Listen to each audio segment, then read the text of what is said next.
People think you have to adjust. You don't have to adjust.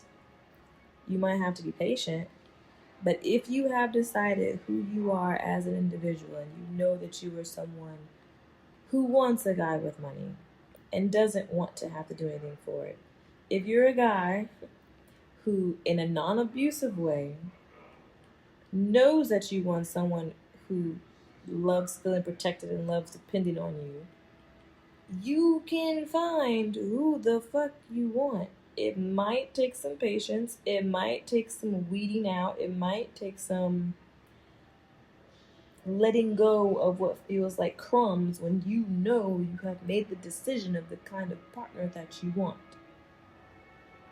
And in that way, in the healthiest way possible, then if you are a girl, without counting a guy's pockets, you can look at what the guy spends his money on when it comes to himself. Because along with liking the guy for who he is, when you get to that point that he's emotionally safe with you and whatnot, he will spend on you like he spends on himself. So if a man has a lot of money, generous, whatever, but he only spends on certain things, I'm not saying he won't spend on anything else other than that. I'm just saying that be prepared that the first things he's going to spend on, it's going to be that. You might have to wait a little bit longer if you want him to do more. You might, I don't know. But the probability of that is what it is. And so that's why, personally for me, if I've made a decision that I want a man that makes a certain money, if I've made a decision that I want a man that I can look up to in his industry, whatever industry he's chosen for himself,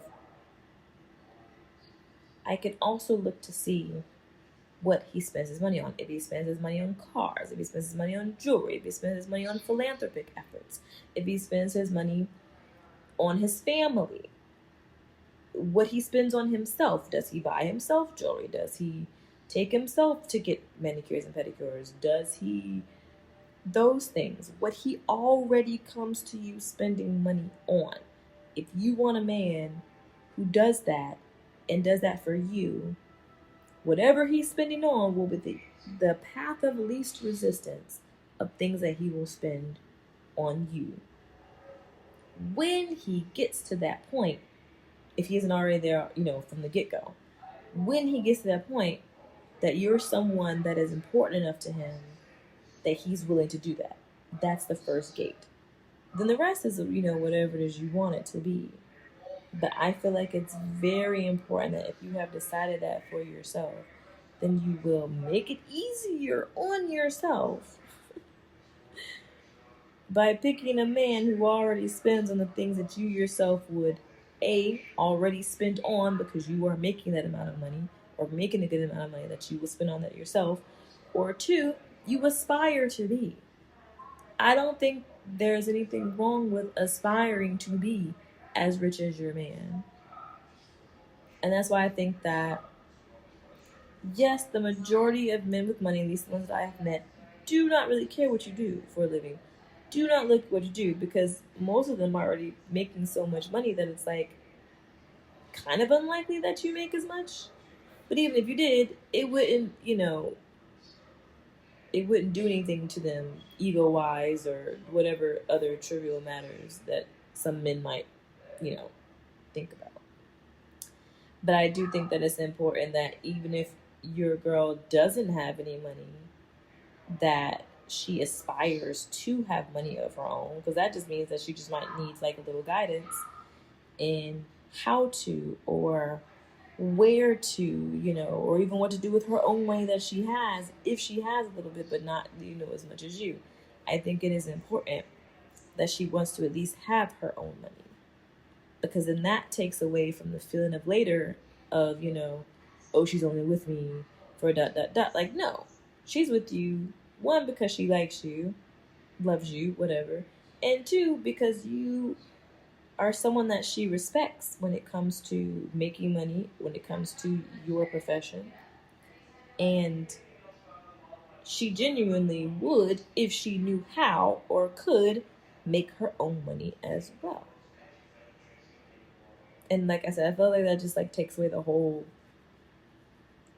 fear or worry of someone being a leech.